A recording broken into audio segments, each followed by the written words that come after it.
Thank you. Thank you, Vice Chair. This is terrific testimony on an important topic.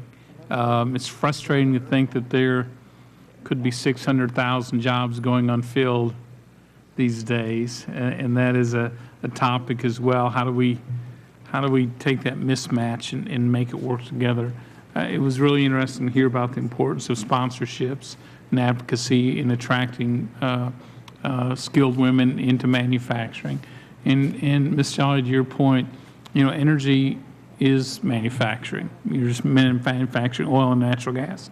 And your point about in the financial area, we work on tax reform a lot. And we meet with tax leaders across the country. And you're right, the growth of women in those top positions has changed dramatically, and that's encouraging. I want to ask this question.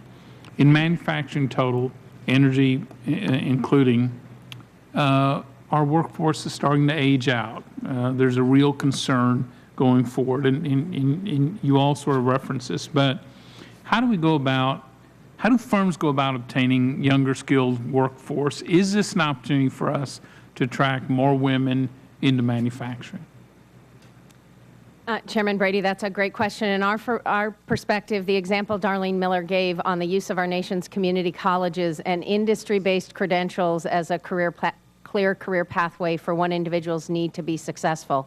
From our perspective, a good welding program in this country is one that trains somebody to an American Welding Society standard. A good machining program is an individual walks out with not just their academic certificate, but equally a National Institute of Metalworking skills. And those opportunities can start in a fast-track environment. I'll use the example of our transitioning veterans and our work of Get Skills to Work, where we have so many transitioning veterans with strong technical skills and no clear career pathway back into the civilian world. So how can we take advantage? Somebody may have machined a part but not be a machinist, may have welded but not be a welder. How can we put those individuals into short-term training programs grounded in an industry credential and start their career in manufacturing?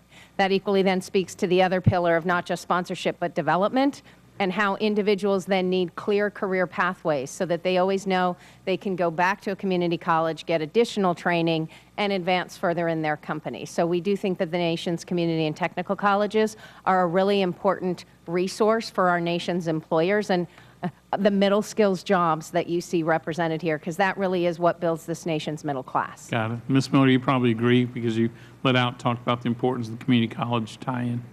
Absolutely. I think it's really critical, though, that the businesses engage directly with the colleges and get them to come out to their facility, too, and to see what we need, because sometimes they're teaching skill sets that are really not relevant in our workplace, or they're so old and outdated.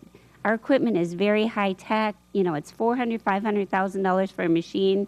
We really need really excellent math skills and problem-solving skills. So it's absolutely imperative the schools teach those math skills and teach what we are looking for. But if we don't go out there and tell them, they don't know what that is. Another thing, though, is to get into the middle schools. And again, I think it's businesses have to do that. The middle schools, the high schools, and explain what manufacturing about. I was just at Thaddeus Stevens last week and spoke about Right Skills Now, and they have a program called Adopt a Kindergarten, where they have 3 female professors who actually go to the kindergarten, and one used to be a certified plumber, and now she's teaching plumbing at the school.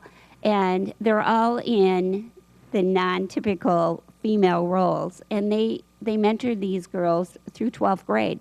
We need more programs like that so that we expose kids, and especially women at a young age. Great.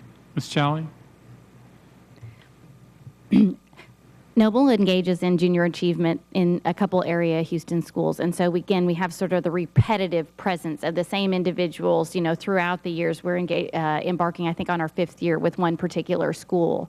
And that is down to the elementary through the high school level. So I think that just goes to or reinforces the point that is being made is that, for people to know what they can do, they have to know what is out there to do.